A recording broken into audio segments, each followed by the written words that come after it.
শিক্ষার্থী বন্ধুরা সবাইকে নতুন ক্লাস উপভোগ করার আমন্ত্রণ জানাচ্ছি। আশা করি ভালো আছো।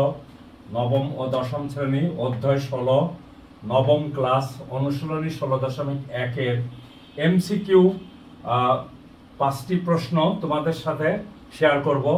দেখো বন্ধুরা, 1 নম্বর হলো সমবাহু ত্রিভুজের বাহুর দৈর্ঘ্য 8 সেন্টিমিটার হলে এর উচ্চতা কত? আমরা জানি সমবাহু ত্রিভুজের ক্ষেত্রফল কি? সমবাহু ত্রিভুজের ক্ষেত্রফল হলো √3/4 a স্কয়ার। a স্কয়ার মানে 8 স্কয়ার। আর যে কোনো ত্রিভুজের ক্ষেত্রফল হাফ ভূমি গুণ উচ্চতা।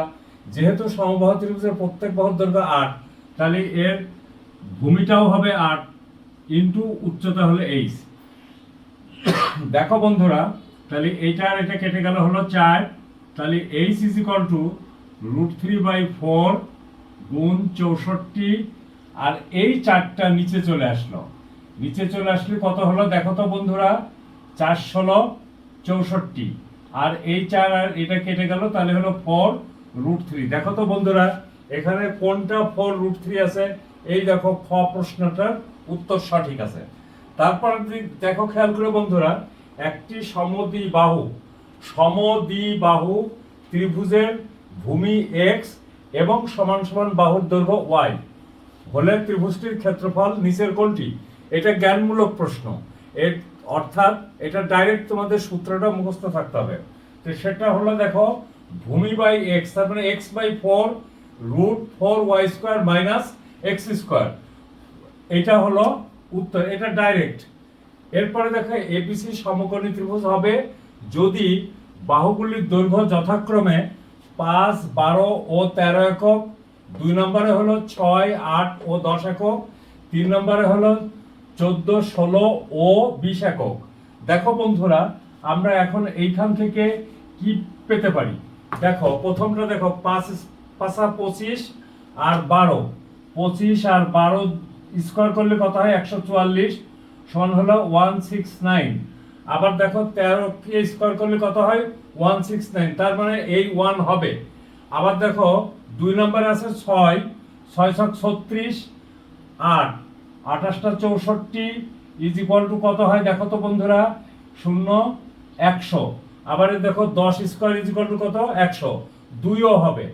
3 নম্বরে যাই, দেখো 14, 14 এর বর্গ কত? 196, 16 এর বর্গ কত? 256। তাহলে দেখো 194, 256, তাহলে এখানে হলো 0 হাতে থাকলো 1, 5 আর 1 6, 15 5 হাতে থাকলো 1, 3, 4, তাহলে দেখো 450। দেখো তো আমাদের এটা হলো কিনা? তাহলে আমরা এখানে 14 স্কয়ার যোগ 16 স্কয়ার ইজ ইকুয়াল টু কত আসে? 252 হয়। 200, হ্যাঁ ঠিকই আছে, এটা 6, 6 6 12, 252 হয়। কিন্তু লক্ষ্য করো বন্ধুরা, আরেকটি যে বাহু থাকলো 20, 20টাকে যদি আমরা স্কয়ার করি, 20 × 20 দ্যাট ইজ ইকুয়াল টু 400, তাহলে এটার সাথে মিলছে না। এটার সাথে যদি না মেলে, তাহলে আমার উত্তর হবে কত দেখো তো বন্ধুরা? 1 ও 2, 1 ও 2, এটা হলো উত্তর। তারপরে দেখো, খেয়াল করো বন্ধুরা, এবিসি ত্রিভুজের AB is equal to AC is equal to 25 এবং বিসি 30 সেন্টিমিটার হলে এবিসি ত্রিভুজের ক্ষেত্রফল নিচের কোনটি? তার মানে কি খেয়াল করো বন্ধুরা, এখানে আসলে বলছে দেখো AB is equal to AC, তার মানে 25 সেন্টিমিটার। তার মানে আমি যদি এরকম ভাবে ধরি, এই যে দুটো বাহু, এটা 25, এইটা আর এটা হলো 25, আর এটা হলো 30, তাহলে দেখো এর ক্ষেত্রফল নিচের কোনটি? নিচের ক্ষেত্রফল তাহলে 30/4 √4 a square 25 square minus 30 square. দেখো তো বন্ধুরা কত হয়?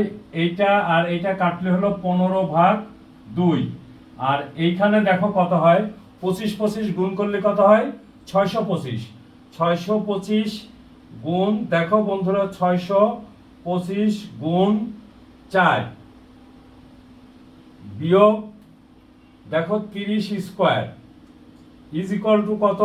1600, তার বর্গমূল করলে কত হলো? 40। তাহলে দেখো বন্ধুরা, আমি এখানে পেলাম কত? এখানে এইটুকুর পরিবর্তে আমি পেলাম হলো 40। তাহলে 40 গুণ করে দিই, এটার সাথে এই কেটে গেল, থাকলে হলো 20। তাহলে 15 দুগুণে 30। দেখো তো বন্ধুরা 300 কোন জায়গায় আছে? এই দেখো 300 এখানে আছে। তাহলে এটা আমাদের সঠিক উত্তর। তারপরে দেখো বন্ধুরা 5 নম্বরের অঙ্কটা একটু চিন্তা করে তোমাদের উত্তর দিতে হবে।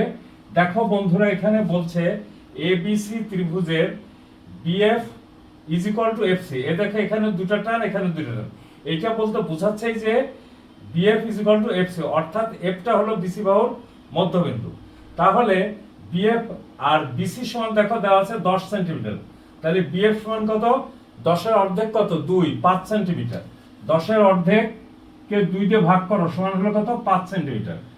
আচ্ছা দেখো বন্ধুরা বলছে এ বি এফ ত্রিভুজের পরিসীমা কত? তাহলে এ বি এফ ত্রিভুজের পরিসীমা বের করতে হলে আমার এ বি বাহু দেওয়া আছে, বিএফ বাহু পেলাম, এফ বাহুর মানটা বের করতে হবে। তাহলে দেখো তো এটা একটা সমকোণী ত্রিভুজ। তাহলে A F square is equal two কি লেখা যায়? 8 স্কয়ার যোগ 25 5 স্কয়ার, তার মানে 64 যোগ 25। 64 যোগ 25 গুণ করলে কত হয় দেখো তো বন্ধুরা? 64 যোগ 25 তার বর্গমূল দেখো 9.43, তার সাথে যোগ করো 8 আর এই 5 কত হয়? 8 5 13, যোগ করো 13, দেখো 13 ইজ ইকুয়াল টু কত? 22.43। দেখো তো বন্ধুরা এখানে 22.43 হলো এইটা। সরি বন্ধুরা, এইটা। এখন দেখো বন্ধুরা আমাদের যদি বেসিক জিনিসটা মাথার ভিতরে থাকে, কনসেপ্টটা যদি ক্লিয়ার থাকে, তাহলে আমরা দেখো যে কোনো এমসিকিউ প্রশ্নটা আমরা উত্তর না দেখে আগে বের করে ফেলবো, তারপরে আমরা উত্তরের সাথে মিলিয়ে দেখবো যে আমাদের ঠিক আছে কিনা। আমি তোমাদের একটা কথা বলি বন্ধুরা, আমরা যখন মাস্টার ট্রেনিং করি 2013-14 সালে, তখন আমাদেরকে বলাই হয়েছে প্রশ্নগুলো এইভাবে সেট আপ থাকবে যে কোনো প্রশ্ন তুমি দেখেই উত্তর দিতে পারবে, তার 1 সেকেন্ড সময় লাগবে। যেমন ধরো এই যে এখানে, আবার কোনো প্রশ্নে 10 সেকেন্ড সময় লাগবে, কোনো প্রশ্নে 30 সেকেন্ড সময় লাগবে, কোনো প্রশ্নে 1 মিনিট থেকে 1.5 মিনিট পর্যন্ত সময় লাগতে পারে। সেইভাবেই তোমাদের এমসিকিউ গুলি সেট আপ করা হবে যাতে তোমরা 30 মিনিটের ভিতরে সব প্রশ্নের উত্তর দিতে পারো। তো থ্যাংক ইউ বন্ধুরা, সবাই ভালো থাকো, সুস্থ থাকো এবং ক্লাসগুলি অনুসরণ করো। এবং তোমরা একটা জিনিস মনে রাখবে, বেসিক কনসেপ্ট গণিত সহজ, জলের মতো সহজ। বেসিকে দুর্বলতা থাকবে, গণিত মানে কি বলবো, পাহাড়ের মতো তোমার কাছে মনে হবে, মানে এত জটিল যে তুমি সেটা নিতেই পারবে না। অতএব বেসিকগুলি আগে শেখো অ্যান্ড দেন প্রবলেমগুলি সলভ করো। থ্যাংক ইউ বন্ধুরা।